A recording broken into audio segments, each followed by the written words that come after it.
नमस्कार दोस्तों, आप सभी का बहुत बहुत स्वागत है आपके अपने YouTube चैनल श्री नीब करौरी बाबा शरणम में। और मैं हूं आपके साथ मुक्ता सक्सेना।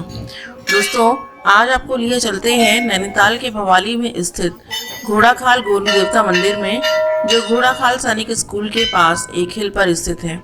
यह मंदिर कैंची धाम श्री नीब करौरी बाबा जी के मंदिर जाने के रास्ते में पड़ता है और भवाली शहर से 5 किलोमीटर दूर स्थित है। उत्तराखंड में इन्हें गोलू देवता, गोलजू महाराज और न्याय के देवता के रूप में पूजा जाता है। बड़ी संख्या में श्रद्धालु वहां उनके दर्शन करने पहुंचते हैं। घोड़ाखाल का शाब्दिक अर्थ है घोड़ों के लिए पानी का तालाब। दोस्तों, घोड़ाखाल एक छोटा सा गांव, एक सुंदर पहाड़ी क्षेत्र है जो मुख्य रूप से भगवान गोलू के मंदिर के लिए जाना जाता है।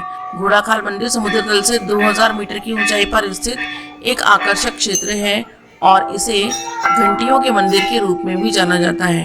यह मंदिर भव्य और आकर्षक है।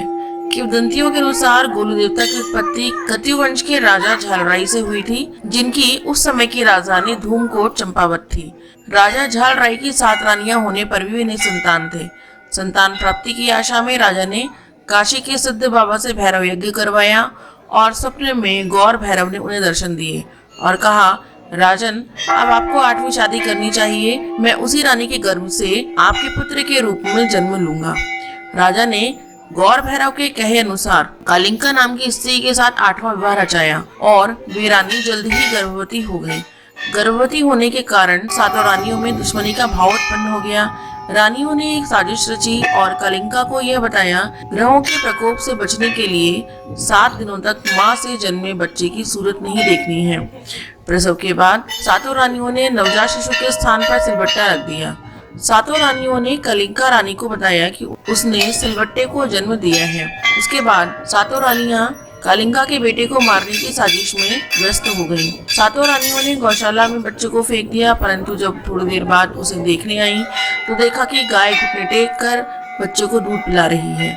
बहुत कोशिश करने के बाद भी जब बालक नहीं मरता है तो रानियों ने उसे संदूक में रखकर काली नदी में फेंक दिया। भगवान के चमत्कार से संदूक तैरता हुआ गोरी घाट तक पहुंच जाता है। वहां भाना नाम के मछुआरे के जाल में फंस जाता है। मछुआरे की संतान न होने के कारण मछुआरा उस बच्चे को देख के बहुत प्रसन्न होता है और उसे अपने साथ घर ले आता है। गौरी घाट में मिलने के कारण मछुआरे ने उस बच्चे का नाम गोरिया रखा। जब बालक बड़ा होने लगा तो वह उसे एक घोड़े की जिद करने लगा।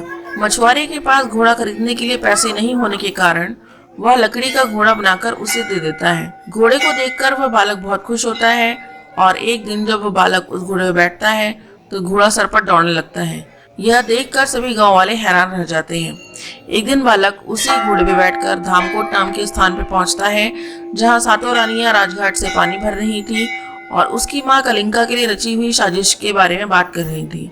वह बालक उस साजिश को सुन लेता है और रानियों के पास जाता है और कहता है कि मेरा घोड़ा पहले पानी पिएगा, उसके बाद आप पानी भरेंगी। यह सुनकर रानियां हंसती हैं और कहती हैं, मूर्ख कहीं के, लकड़ी का घोड़ा भी कभी पानी पीता है? उसके बाद बालक बोलता है, जब महिला के गर्भ से सिलबट्टा पैदा हो सकता है तो लकड़ी का घोड़ा पानी क्यों नहीं पी सकता? यह सुनकर 7 रानियां घबरा जाती हैं और राजा से उस लड़के के बारे में शिकायत कर देती हैं। जिसके बाद राजा उस बालक को बुलाकर सच्चाई जानना चाहते हैं। इस पर वह बालक रानियों द्वारा अपनी मां कालिंका के साथ हुए षड्यंत्र की कहानी बताता है। कहानी सुनने के बाद राजा उस बच्चे से अपने पुत्र होने का सबूत मांगता है।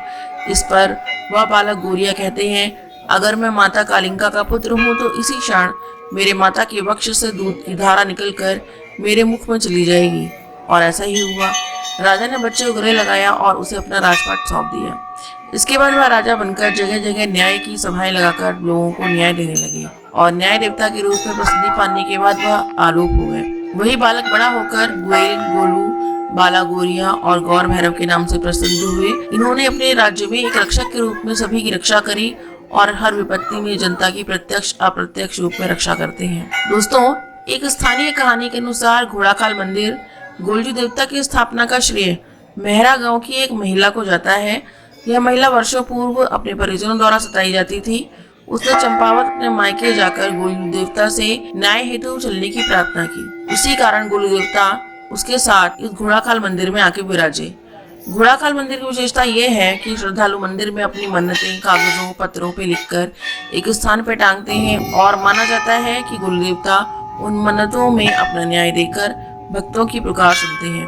और जब मन्नतें पूरी होती हैं तो लोग उपहार में घंटियां चढ़ाते हैं, इसीलिए इसे घंटियों वाला मंदिर भी कहा जाता है। उत्तराखंड के नैनीताल जिले के घोड़ाखाल मंदिर में स्थित गोलू देवता के इस मंदिर में एक पत्र भेजकर ही मुराद पूरी हो जाती है। दोस्तों, आपको गोलू देवता मंदिर की ये कहानी कैसी लगी हमें कमेंट में ज़रूर बताएं और हमारे इस वीडियो को लाइक शेयर और सब्सक्राइब ज़रूर करें।